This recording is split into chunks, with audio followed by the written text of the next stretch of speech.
कि जापान में जो है बहुत भयंकर तूफान भी आया, चक्रवर्ती हवाएं भी चली, समुद्र में बहुत ऊंची ऊंची लहरें भी चली, और भूकंप ने जो है जापान के पश्चिमी इलाकों को जो है तहस नहस करके रख दिया। साथियों, ये इंसान जमीन के अंदर या जमीन से कितना दोहन कर रहा है ये सर्वविदित है।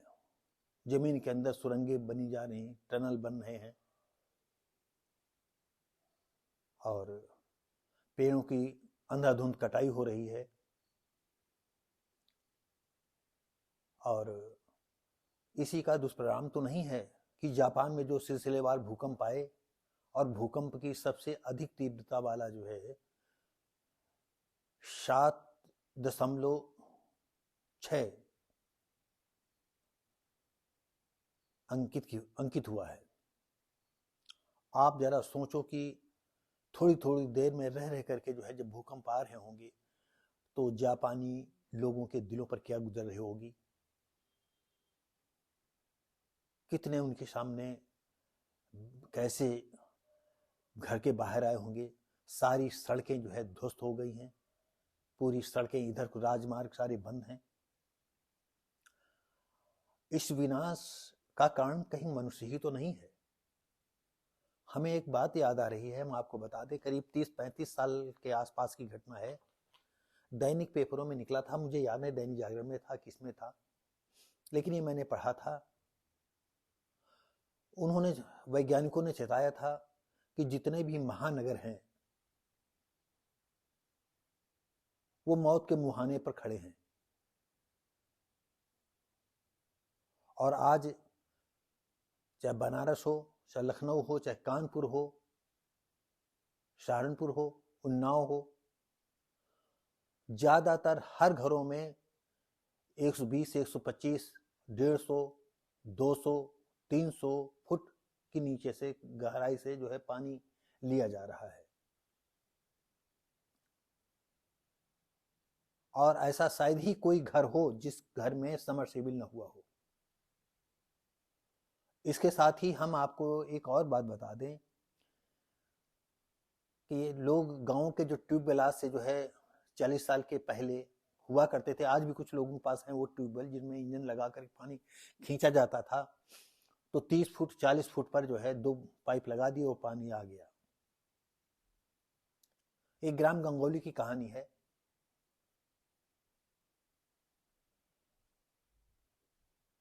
अब हम पूरा क्लियर नहीं, राधे एक यादव थे और एक बेदनाथ का नाम है, उनके बच्चे का नाम क्या था मुझे याद नहीं। ये गंगोली के रहने वाले थे, और बोरिंग हो रही थी, तो ये बेचारे जो है दूसरे परोपकार के सिलसिले में, नया एक लड़का था जो बेदनाथ का लड़का था, वो डहल के नीचे जो गड्ढा खोदा जाता है, जो कुआं खोदा जाता है, उसको नीचे डहल कहते हैं, वो कुएं में वो भी उतरा हुआ था। और राधे यादव जो था वो भी उतरा हुआ था,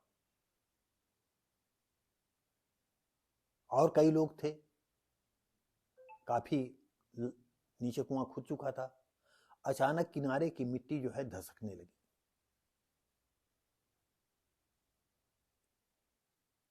एक रज्जल लाल राधे के भाई थे छोटे,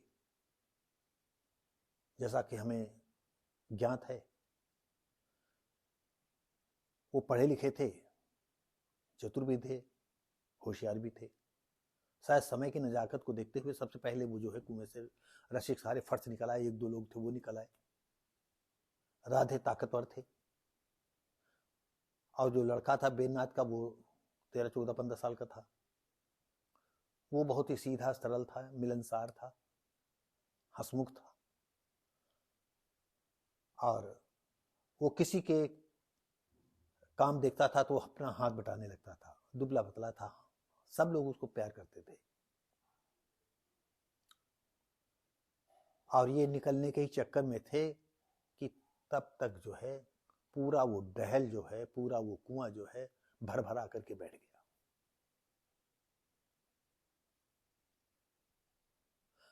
दो व्यक्ति, बैद्यनाथ का जो लड़का था 14-15 साल का, हम नाम नहीं याद है, और राधे यादव, ये दोनों उसमें, जो राधे हट्टा कट्टा थे, 35-40 साल उनकी उम्र थी, तंदुरुस्त से ताकतवर थे, वो बेचारे उसी में जिंदा दफन हो गए। लोग दौड़े दौड़े खुद बचाओ बचाओ बचाओ बचाओ, लेकिन कोई बचा नहीं पाया। ये बात हम जापानी भूकंप में क्यों जोड़ रहे हैं, हम अभी आपको बताते हैं। जब वो डहल बैठा तो 2-3 बिस्वा जमीन ले करके बैठ गया।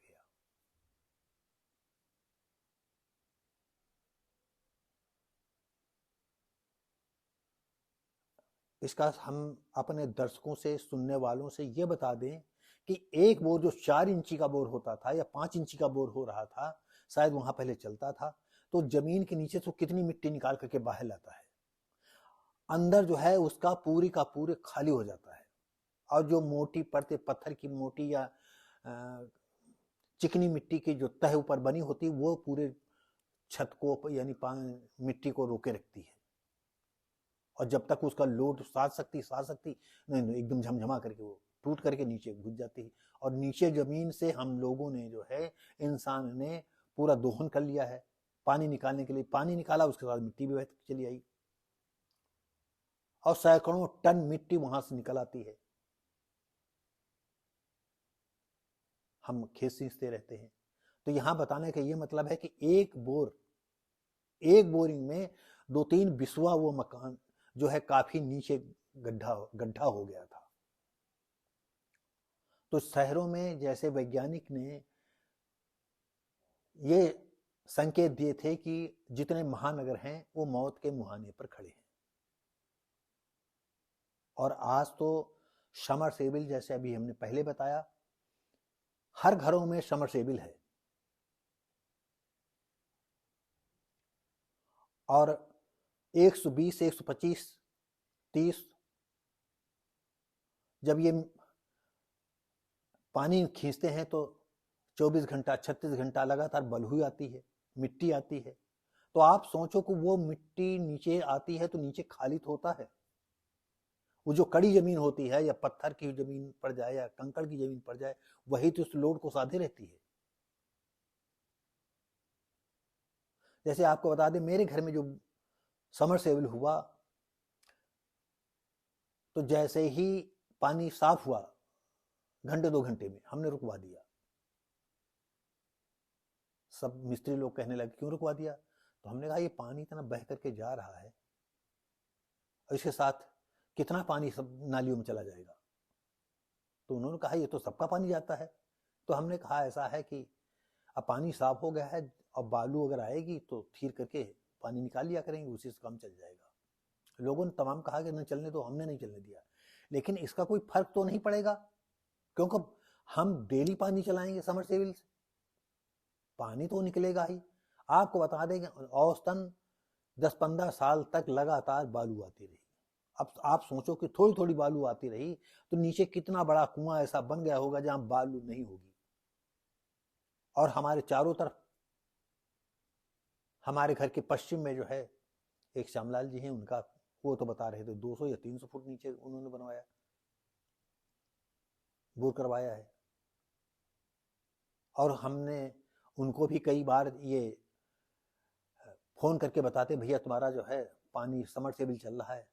4-4 घंटे हमने देखा कि वो पानी बटन दब गया तो किसी को याद भी नहीं रहा।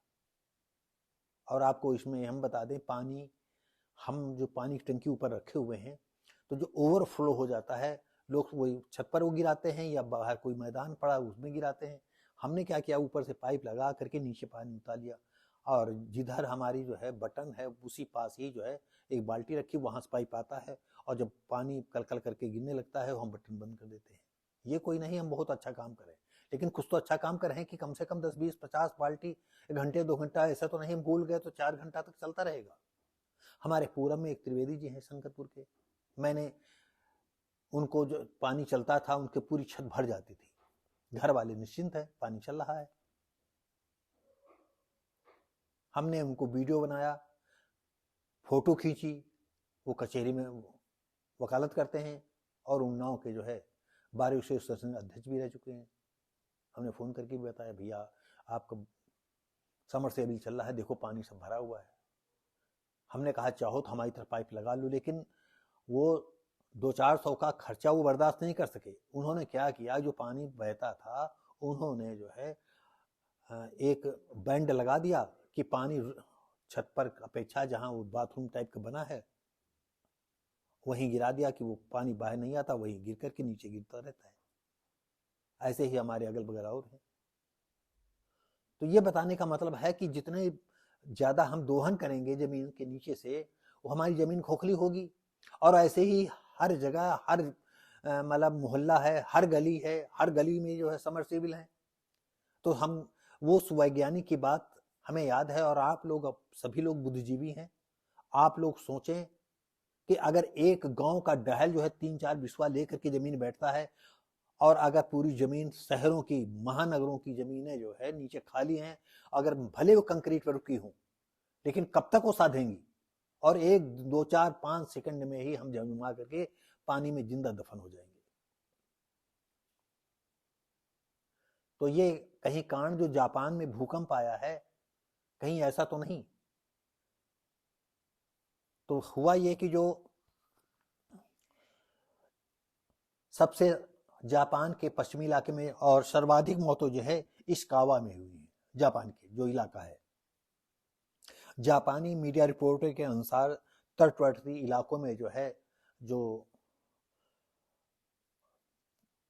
यानी चक्रवात आया तो समंदर से कितना कीचड़ और पानी सब रोडों पर आ गया। तो पानी तो बह गया, कीचड़ सब रोडों पर बना हुआ है, सड़कें सब टूट गई हैं कि कोई साबुत ट्रेन हो। जितने राजमार्ग हैं वो भी सब बंद है, सब तहस नहस हो गए हैं। सेल फोन, बिजली, नेटवर्क चल नहीं रहा है। कैसे चलेगा नेटवर्क? बिजली होगी तभी तो चलेगा। बिजली की सप्लाई, कहीं कहीं तो आग लग गई जापान में भूकंप से। आप सोचो 155 भूकंप के झटके आए हैं, कितने घंटे आते रहे होंगे, कैसे बेचारे झेल रहे होंगे। लेकिन जापान जो हिरोशिमा में जो है परमाणु बम गिराए गए, तो वो उभर करके आया, महाशक्ति के रूप में तो नहीं उभरा, लेकिन आज वो जो है ऐसे भूकंप रोधी मकान बना रहा है, तो बहुत कम नुकसान होता है। लेकिन जब तीव्रता से अधिक भूकंप आएगा, 7.6 पर आया है, तो सोचो क्या नौबत होगी। 55 की मौतें हो गई हैं, अभी जितने काउंट किए गए हो सकता है सैकड़ों तादाद में हो। और जापान के लोग बहुत मेहनती और दूरदर्शी बुद्धिजीवी होते हैं, टेक्नोलॉजी में बहुत आगे हैं, और वहां पर 80 के ऊपर जो है कम से कम 20% लोग हो गए हैं। 100 साल के जो है वहां के लोग जो है हल्की गाड़ी 21 चलते हैं। और नया जमाना ऐसा आ गया है, जैसे हमने पिछले वीडियो में कहा कि आज लड़कियां जो है बॉडी हमारी न बिगड़े, बॉडी फिगर हमारा न बिगड़े, तो इसलिए जल्दी जल्दी बच्चा नहीं पैदा करती हैं। इसलिए जापान की जनसंख्या भी बहुत सीमित है। जापान तो चाहता है, चीन भी चाहता है कि हमारे देश की जनसंख्या बढ़े। एक बार जो है चीन की हम जो है वीडियो क्लिप देख रहे थे, तो सरकार कहती रहे हम अपने को देखेंगे, हम हमारा शरीर है, हमें क्या करना है, सरकार खाने को थोड़ी दे देगी। हमें जब उचित होगा तब विवाह करेंगे, जब हमें ऐसा लगेगा कि हमें जरूरत है तो हम बच्चा पैदा करेंगे। यही जापान में भी है। और जितने भी वेल एजुकेटेड जैसे पश्चिमी देश हैं, चाहे अमेरिका हो, चाहे लंदन हो, रूस हो, जर्मनी हो, वहां पर भी तो जो है स्विट्जरलैंड वगैरह में, इटली वगैरह में क्यों बच्चे सीमित हैं? क्यों सब वेल एजुकेटेड और जहां जाहिल हैं, जैसे मुस्लिम कंट्रियां, उनका तो कानून अलग है, उनका तो मतलब ही दूसरा है। तो साथियों, इस तरह से जो प्रधानमंत्री फुमियो किशिदा ने जो है 1000 सैनिकों को जो है जहां सुनामी लहरें आई हैं और बचाव राहत कार्य के लिए वहां सैनिकों को लगा दिया है, वो अपने पूरी ताकत से जुटे हुए, वहां की सरकार जुटी हुई है।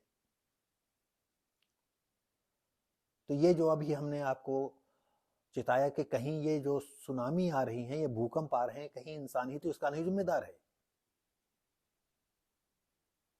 तो जापान में तमाम आपने वीडियो देखा होगा, लेकिन हम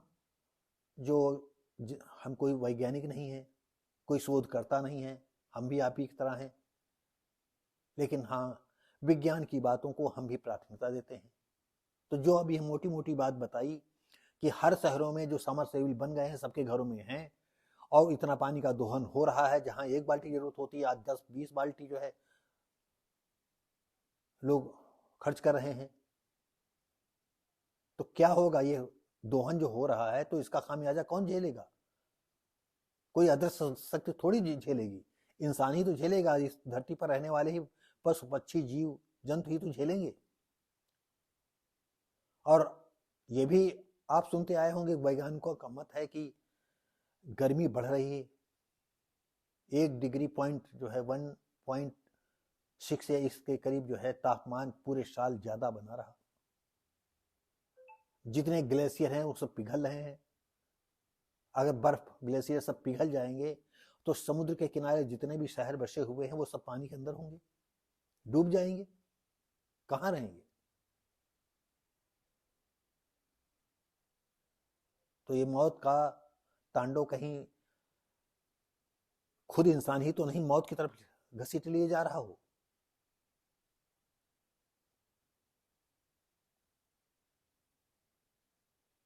अब हम इसमें अपनी राय क्या दें? हम तो चाहेंगे कि धरती के अंदर का दोहन कम से कम हो। और आपको और बता दें, हमारे देश में, भारत देश में जो है अमृत जल योजना चल रही है। हम आपको बता दें, बरसात के पानी के सिलसिले में हम आपको वीडियो बनाएंगे, और उसका कोई नहीं, मैं ही हूं। मैं जब गांव में था, जब मैं छोटा था, पढ़ता था, तो मैं पढ़ने में बहुत कमजोर था, सुना करता था। एक इंग्लिश टीचर थे, वो प्राइवेट प्रैक्टिस भी करते थे, विज्ञान भी पढ़ाते थे, और एक केजी थे कृष्ण गोपाल त्रिपाठी, कक्षा 7 का शायद अंदाजा हो, या कक्षा 8 की। तो साइंस की ऐसी बातें चल रही थी, बरसात के पानी में दिक्कत, मतलब कोई डिस्कस चल रहा था। तो कृष्ण गोपाल त्रिपाठी ने पूछा, इंग्लिश टीचर, इंग्लिश भी पढ़ाते थे, साइंस भी पढ़ाते थे, चंद्रपाल नाम था उनका। कहा, मास्टर साहब, अगर क्या ये जो पानी बरसात वाला है, क्या इससे जो है इंजेक्शन लगाया जा सकता है? तो इंग्लिश टीचर ने कहा, हाँ बिल्कुल, लेकिन यह है कि वो जमीन से टच ना हो, और ऐसे साफ सुथरे बर्तन में पानी कलेक्ट किया जाए। जब 2-4-6 अच्छी तरह दिन बरसात हो चुकी हो, खूब झमाझम बरसात हो चुकी, और आसमान काफी ऊंचाई पर रख करके जो पानी कलेक्ट होगा वो डिस्टिल वाटर ही होगा। हमारे दर्शक पता नहीं विश्वास कर पाएंगे नहीं कर पाएंगे।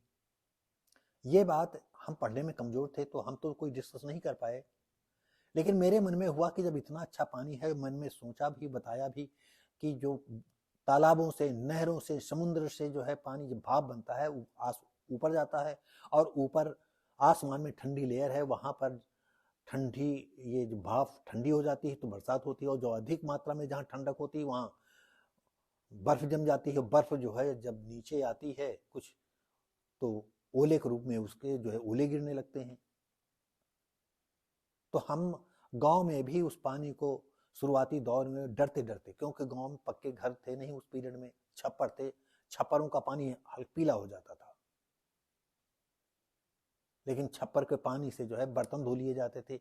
मैं पीता था, एक दिन पिया तो आप जानते हैं कि थोड़ा तो जो पतावर से छप्पर छाए जाते हैं जिस खरफूस से, तो उसका तो थोड़ा स्वाद आएगा, तो पानी हमें फिर भी अच्छा लगा। तो हम कोशिश करते थे कि पक्का तो कोई था नहीं, तो उसी बरसात जो छप्पर से पानी गिरता था तो बाल्टी में इकट्ठा करते थे, तो हम गिलास 2 गिलास कभी बीच बीच में पी लिया करते थे। तो घर वाले कहते थे, ये क्या क्या, अरे कुएं का पानी पियो। तो हम कहते थे सबसे अच्छा पानी है, तो घर वाले सोचते थे ये लड़का ऐसी बातें करता है। शहर में आया तो कम से कम 40 सालों से जैसे जैसे हमारी स्थिति बनती गई वैसे वैसे मैं बरसात के पानी को कलेक्ट करता।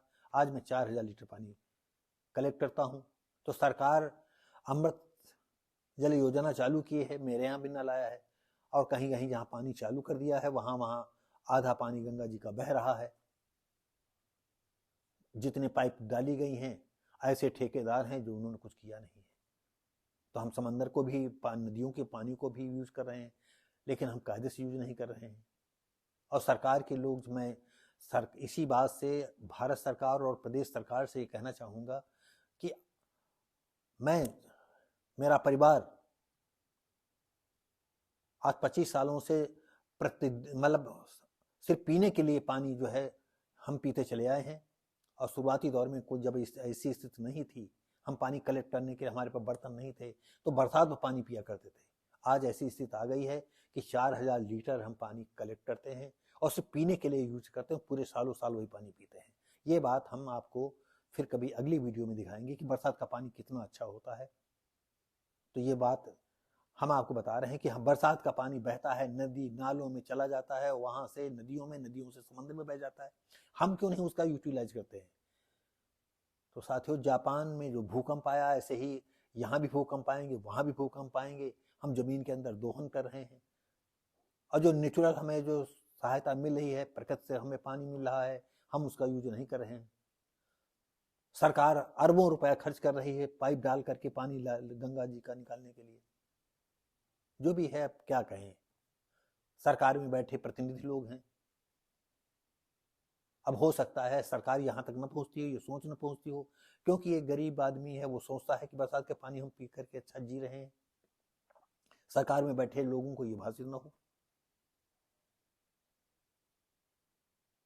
तो साथियों, ये जो जापान में भूकंप आया, इंसान ही मेरी नजरों में वो दोषी है और मौत के मुहाने पर घसीट करके लिए जा रहा है। ये कौन सा शहर बनेगा हमारे देश का, या कौन शहर बनेगा विश्व का, ये हम नहीं कह सकते हैं। हमारे देश में तो जो जितना बड़ा आदमी है वो इतना ही जो है हर चीज की फिजूल खर्ची कर रहा है। गरीब आदमी जो है एक सोचता है तो उसके सोचने से क्या होता है। तो साथियों, ये भूकंप के झटके करीब 155 बार आए, 55 लोगों की मौत हो गई। अभी और काउंट होंगे तो कितने होंगे और कितना बड़ा नुकसान हुआ, अभी सरकारी तौर पे कोई अभी इसकी सूचना नहीं दी गई है। जापान की जो मीडिया है, रिपोर्ट है, उसके आधार पर हम भी ये बता रहे हैं। जो छोटी फोटो तस्वीरें आई हैं, सिर्फ इस पर वीडियो बनाने का सिर्फ एक ही मकसद रहा कि कहीं इंसान ही तो नहीं है जो इस भूकंप आ रहे हैं।